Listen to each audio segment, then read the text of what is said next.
Roger Kingkade and Rob Breakenridge. Mr. Prime Minister, happy Thanksgiving to you, sir. Same to you. Prime Minister, we're hearing reports this weekend that Canadian electors are taking to advanced polls wearing various face coverings and choosing to swear an oath and provide ID rather than show their face. So with positive numbers on GDP growth in recent months and encouraging jobs reports during this campaign, and with the landmark TPP coming together during this campaign, why is it the Conservatives have made the niqab a defining issue and ballot box question for Canadians this election? Actually, as you know, we've had our position on this for some time. I do think the number one issue to voters really is the economy. We know, particularly in Alberta, we're in challenging economic times. This is why we're proposing to make investments that we know we can afford with a balanced budget and keep lowering taxes. And this is not a time for reckless economic experiments with deficits or tax hikes. And I do think that is the number one issue to voters. I know there are always in campaigns many other issues, but I think that's the number one issue. Should Canadians show their face when voting for their parliamentarians? Roger, in this campaign, the commitment we've made has been a long-standing policy on the citizenship ceremony, which is a public ceremony. We've said that when you're joining the Canadian family, you should reveal your identity. We've also said on some of these other issues, the Quebec government has really been a leader. The current Quebec Liberal Federalist government has been a leader in trying to deal with this emotional issue in a way that is responsible. And they've tabled a law to look at when it's appropriate to reveal identity, getting or receiving service, and we've simply said we'll take a look at options there. But I think this is a big issue, to be frank, with some people, not because of the position we've taken, which is supported by the overwhelming, massive majority of Canadians, because the other parties continue insisting on taking a position that is simply out of step with Canadian values. Yeah, and one wonders, though, if the Conservative government maybe didn't necessarily defend this principle by their actions in the past, particularly with C-23, the Fair Elections Act, and not changing this law so that one must show their face when voting. Well, as I say, our focus has been on the citizenship ceremony, and in terms of the most recent electoral law, the main thing we did there, as you know, was actually create the necessity of having identification. And at this point, we've created a range of identification. We haven't insisted on photo ID. It's simply identification. So, that's, as I say, that's the position we took. I continue to believe this is an issue, primarily because the other parties have taken positions that are offside with Canadian values of equality and openness, and they've got the Canadian public kind of up in arms about it, but that's ultimately for them to deal with. You mentioned Alberta in your response, and I want to come back to the Alberta economic question in just a second. But first, we see that current polls are indicating Liberals in the lead here, and we wonder if there are any post-election scenarios whereby you would remain in office and work within a coalition should the Conservatives not win the most seats. Well, Roger, I'm not going to speculate on those kinds of outcomes.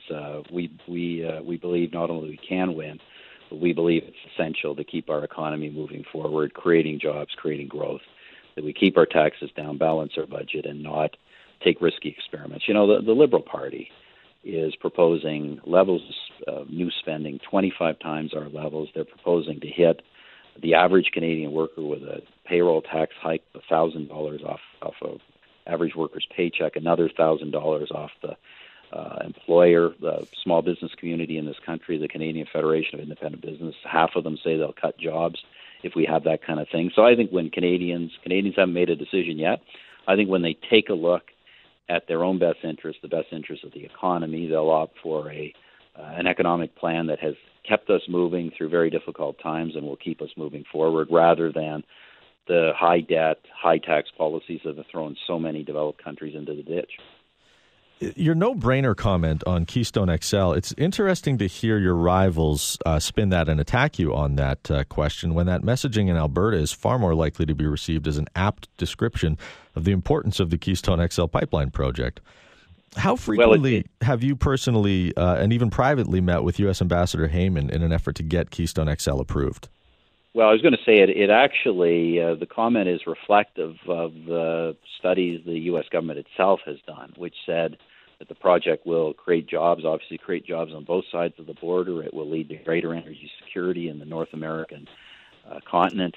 and it's certainly environmentally preferable to other options. So, look, it's no secret that I've raised this with President Obama, and we've continued to raise it all down the line.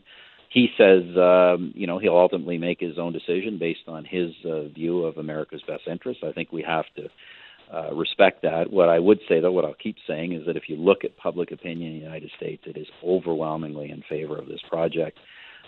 Almost all the Republican Party, a big chunk of the Democratic Party, both houses of Congress, labor as well as industry. So I think that inevitably the logic of this dictates this project eventually gets done, but in the meantime, we'll continue to express our view.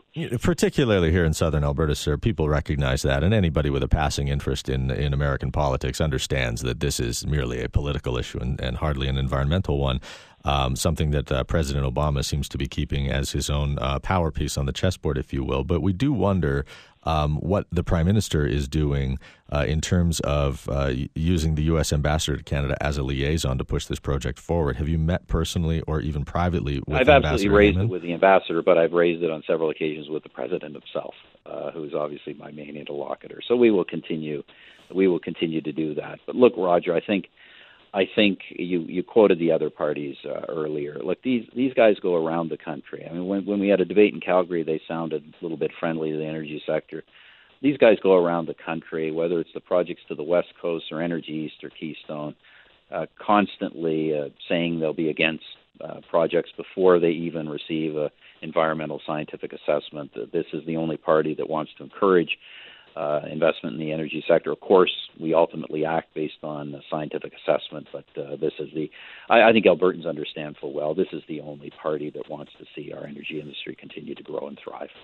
At $45 a barrel, is it still a no-brainer, or does that change the complexity of the question? I think it'd be better to ask people in the industry that.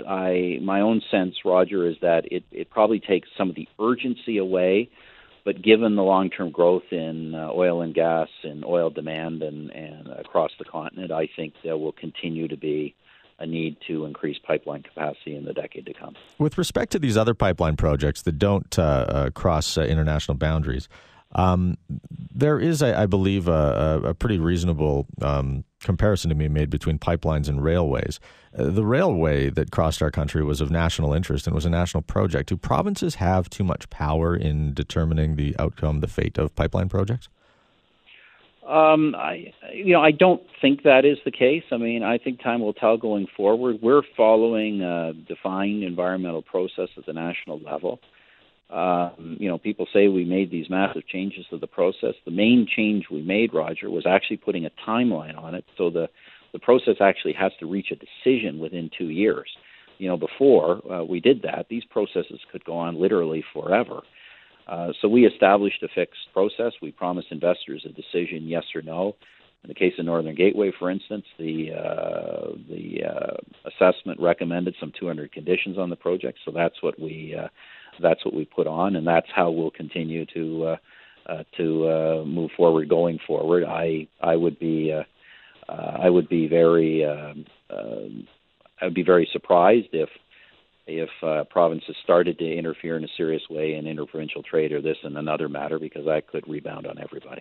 Prime Minister, I wanted to thank you very much for your time today. It's been much appreciated. I appreciate the opportunity.